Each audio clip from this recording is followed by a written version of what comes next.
Help Wanted, Leave Now. It's opening to the public tomorrow, and it's sharing that piece of history that goes often untold, and we've seen it resurface throughout the decades, often through deportations. So here with us this morning to unpack that history is labor and civil rights leader Dolores Huerta.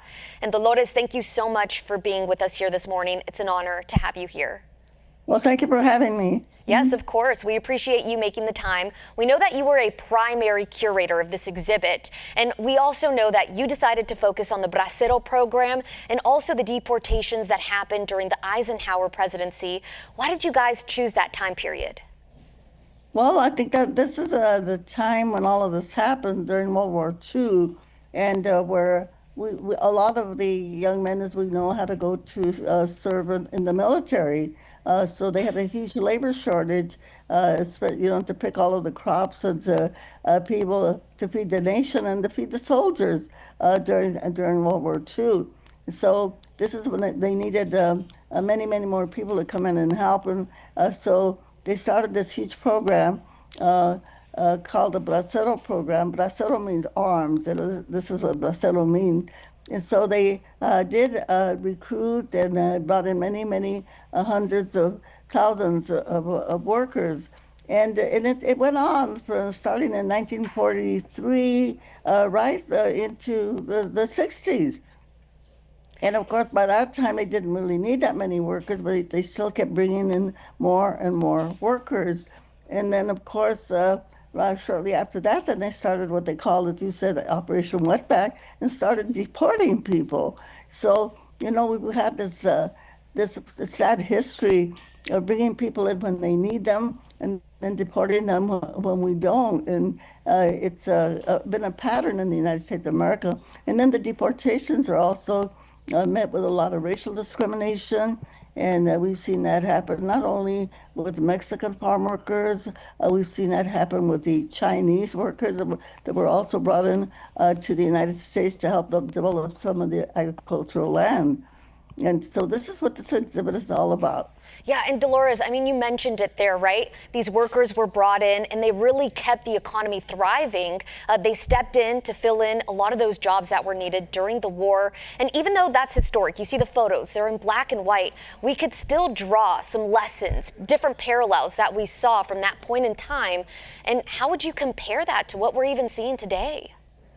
Well, I think there's some similarities because a lot of the people that we see that are now being placed in detention centers that are being targeted by ICE, in a very cruel and inhuman way. We see that, and I don't think we ever thought we would ever see the element of cruelty that we are seeing now.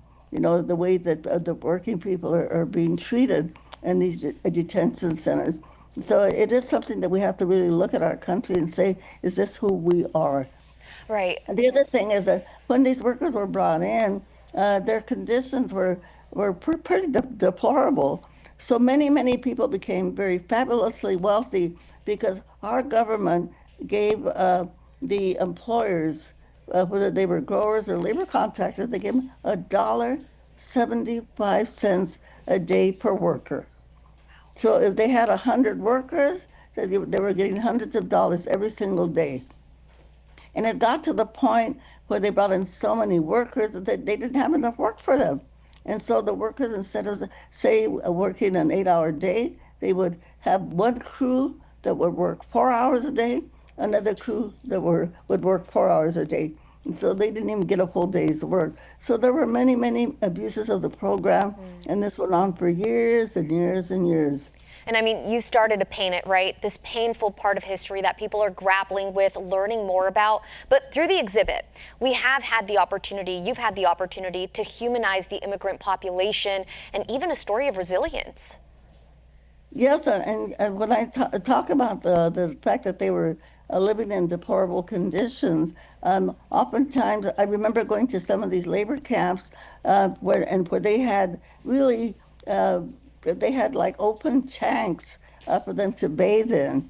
They had the food that they were being given was not really enough food to be able to sustain them for the very, very hard work that they were doing. So many workers were abused. I remember seeing checks of some of the workers there they were getting like $16 for a 2-week period of work because they were not being given enough work.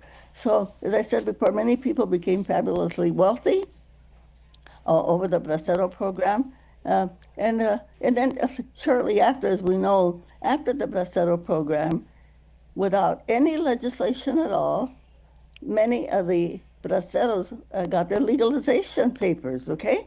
And it kind of happened. You know, nobody said, is there any legislation of that? We don't know how exactly that happened, but it was really, really interesting. So there were some good things that came out of the program. Of course, our country, the United States of America, that we were saved during that period of time by all of these workers that came in and did the labor work while our people went off to war.